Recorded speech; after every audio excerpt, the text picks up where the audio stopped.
All right.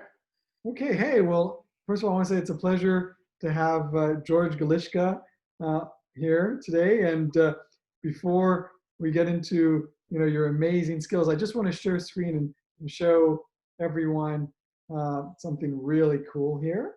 So, George, are you able to see my share Yes. screen? Yes, I am. So I am on the Board Game Arena website, and actually, all you have to do to find this is if you go to the homepage, there's a leaderboard, and I just expanded it. But George, who is also known as Sprockitz, I guess, is that how you Sprockitz. pronounce it? Yeah. It's Um, not a real word, so I guess I can pronounce it however I want. But Definitely, yeah. Well, you definitely get to choose.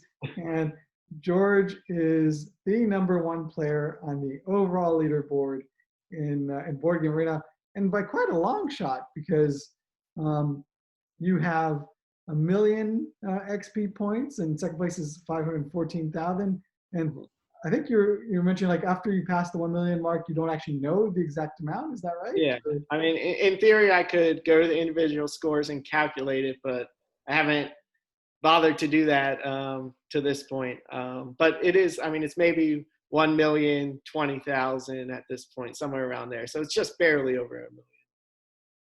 Well, that is incredible. Also representing the USA. So as a fellow American, I can happy to congratulate you there. Although I see there's another American, Brisbane Yes. Roar, who I've heard of, by the way, who played apparently in one of, I think it was in Lost Cities, I believe. Mhm. Uh, and I think he's supposed to be a really good chess player as well. But so yeah, so 1 million points. That is absolutely amazing. You have been, I think, how long have you been? Let me ask you that. The number one player on Yeah, Board Game Arena. so I've been there off and on for about 4 years now. I think 2016 was when I first reached that. I stopped playing as much around 2018, so I took maybe a year or two where I was only playing a few games. So then I fell down to I don't know, I wasn't paying attention. But once I came back in I think the end of 2019 and actually started playing all the games that I was ranked highly in, I jumped back up to number one. And then when they reset everything in January to this new XP system, I was still number one. At that point, it was a slightly different system, but so it shuffled some of the people lower down a little bit, but I was able to stay at number one. And since then, I've been able to increase that lead a little bit. Well, it's amazing, to be the top player in such a strong, game playing website. And I saw that you're also number one at Terra Mystica Yes. on Board Game Arena. Are you ranked first in the other games there? So on Board Game Arena, I'm Yes. ranked first in Tournai, first in Troyes, and first in Bombay. Um, I was first in Uncle Chestnut's Table Guide, but someone just passed me, so I'm second there now. But I think that's about it. But off and on, I think there's 20 to 25 different games I've actually reached number one in. But a lot of times once I get there, I'll sometimes lose interest, sometimes, or other players who are better than me will play more and then pass me. And do you play on other sites as well? Yeah, so I play Terra Mystica on another website purely for asynchronous play, but they have some tournaments there. I do play Free Cell on another website as well, which Wow. it's solitaire, but you can actually play in tournaments where you're all getting the same deals, and it's whoever can solve all those deals the fastest. That's really Um, cool. That's so so retro. it is very retro. Yes, unfortunately well, I haven't played as much in the past 5 or so years because most of that scene has died because nobody knows what free cell is anymore. But I remember it, right? It was yeah, like one of the from, few from games the that came with Windows days, Windows. yeah. So yeah, the neat thing about that free cell is instead of just the standard 8 columns and 4 free cells, they have all varieties from like 4 to 13 columns and 0 to like up to 10 free cells. So the 8x4 is kind of a little too easy. So there's a lot of variants that are more challenging. That's really cool. And So obviously, you mastered, you play a lot of games. What do you do when you're not playing games? So I'm pretty big into sports. I like to play ultimate frisbee. I like to play volleyball.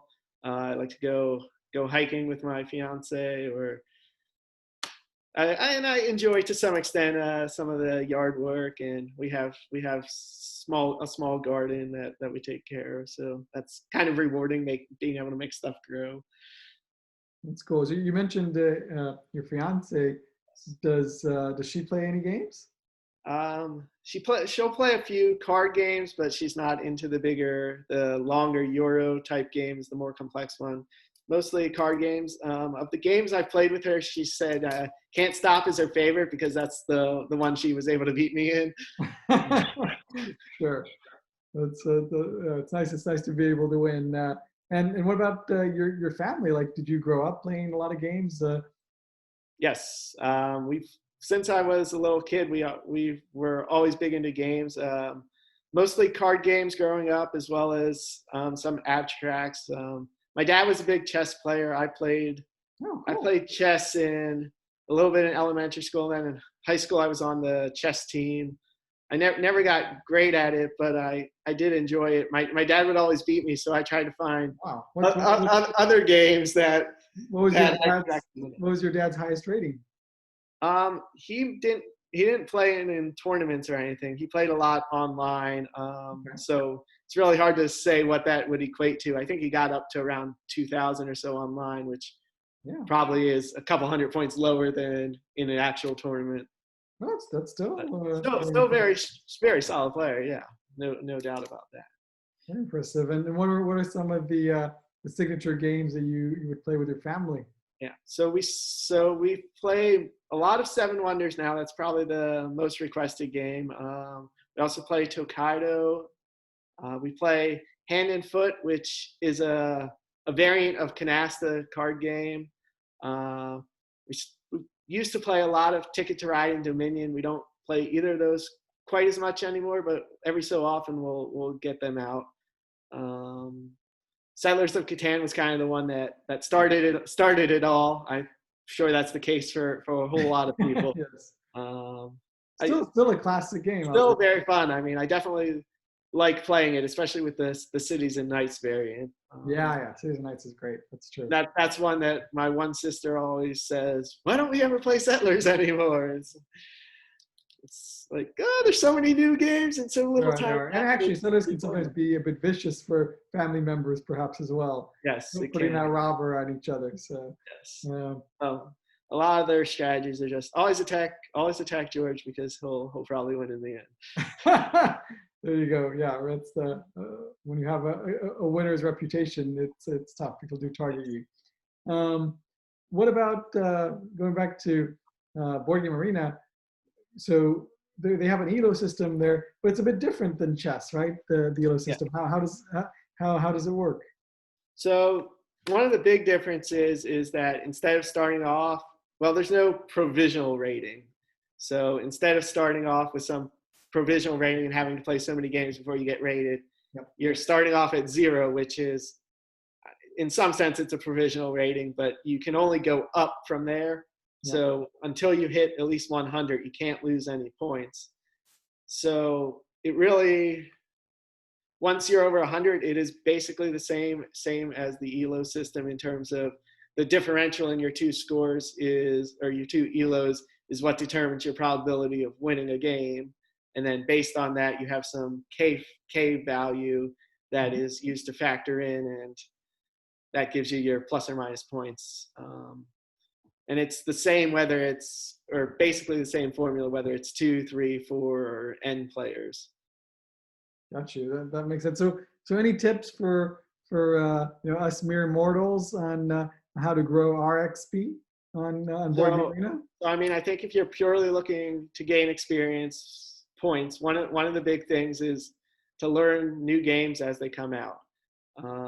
If you learn a new game when it first comes out and you play it more than other people, you'll generally be better than the other people that you're playing against, and that should help you raise in the ratings.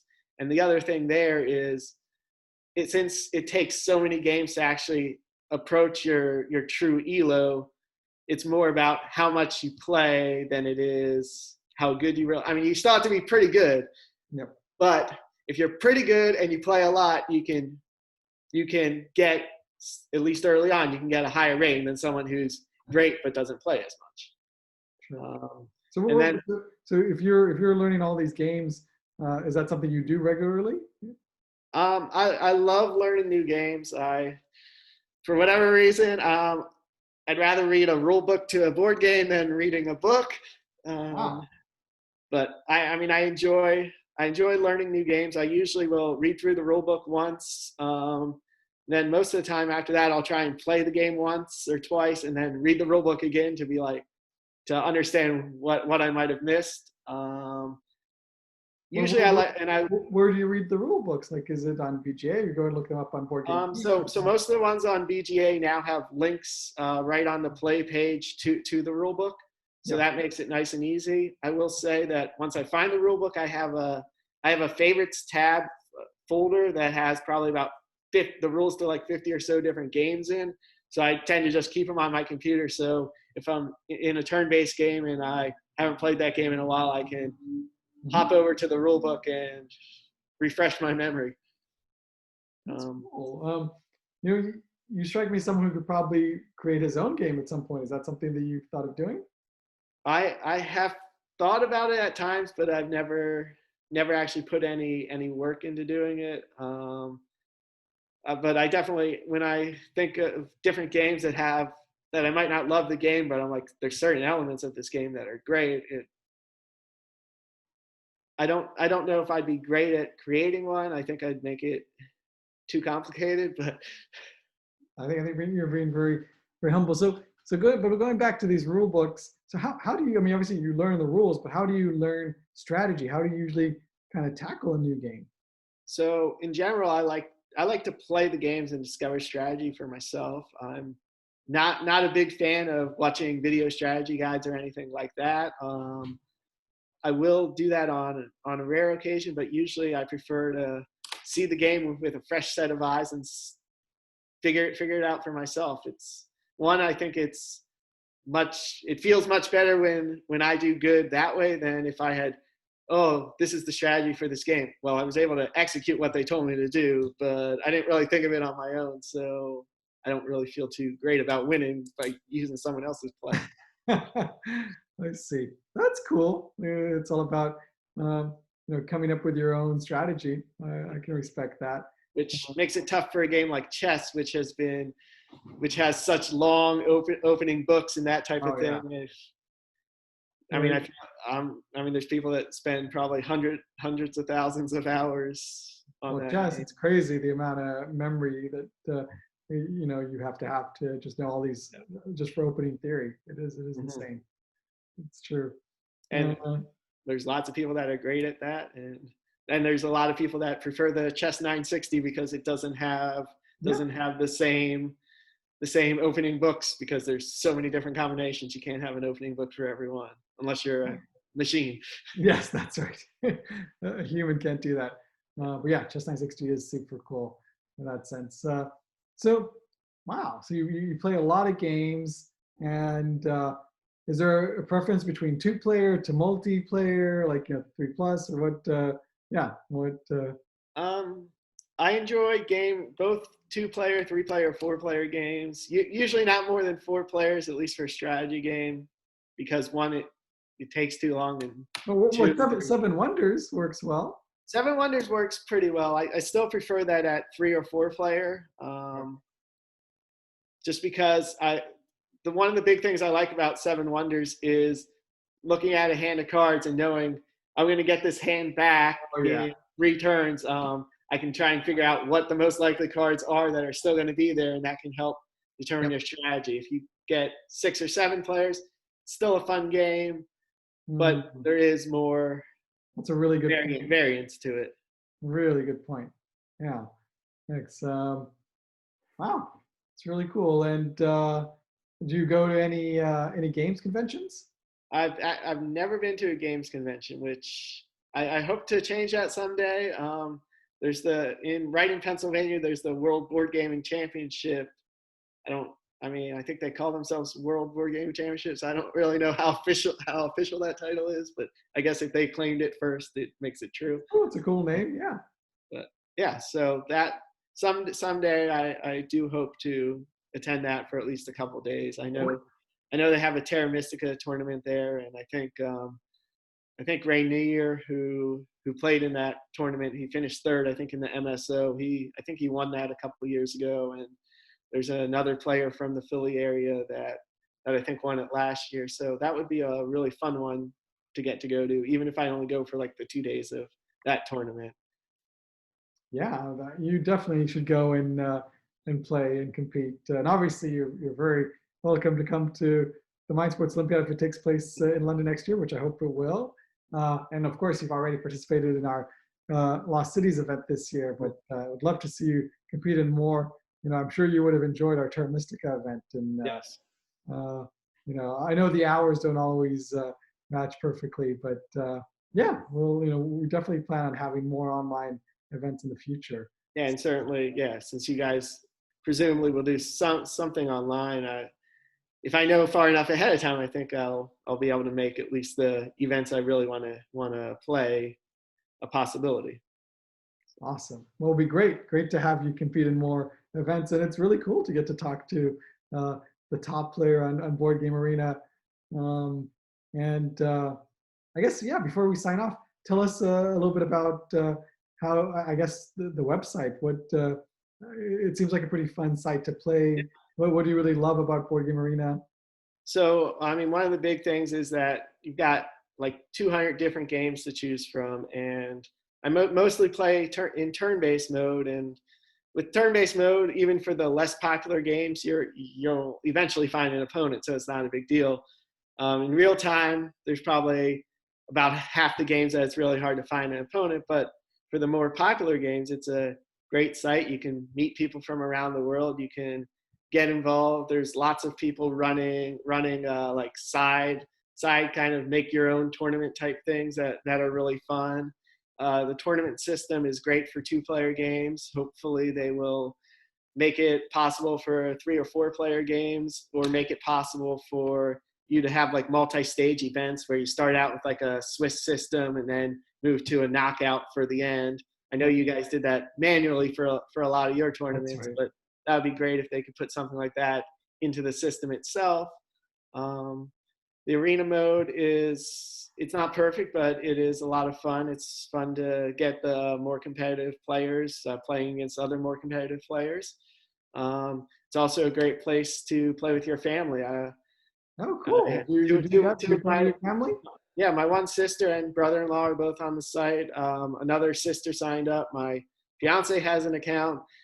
She's only played a couple games, but with the COVID pandemic, I actually was able to get a lot more people to sign up since we can't play in person. That's really cool. And you mentioned some of these games that are harder to find people to play live. So if you try and play a game, do you go to like a simple game and you say turn-based? How does it match you up? Like, do you have to wait a few days till it tells you if you've been matched with someone? So there's 2 different ways to do it, but I always use the manual lobby. So you create the table, and then you're just waiting for someone to join it. Or if there's a table already there, it'll show you who's on the site and waiting to play.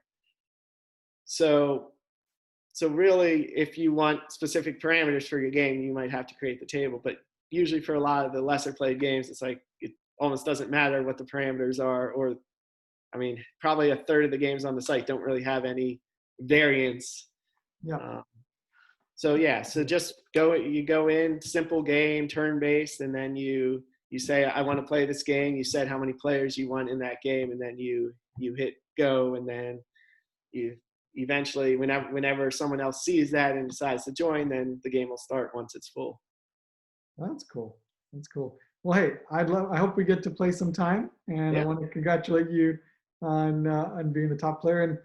And that's really cool. I'm inspired by your passion, and I definitely need to play a lot more on Board Game Arena. Thanks. Yeah, it was nice to meet you. Nice to meet you. Thanks, Have a good night.